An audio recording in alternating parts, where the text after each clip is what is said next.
Hai guys, hari ini kita mau masak puding. Pertama kita hidupkan kompornya, masukkan airnya sebanyak 500 ml, lalu tuang bubuk pudingnya dan aduk. Aduk bubuk pudingnya sampai merata.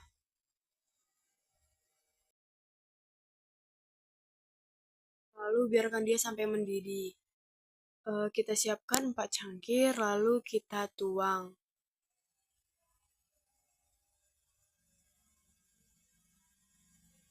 Tapi ini kayaknya cukupnya cuma untuk 3 gelas, jadi kita buatnya 3 gelas aja.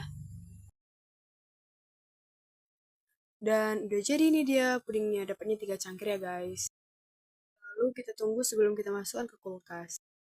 Lalu setelah sudah agak dingin, kita masukkan ke kulkas.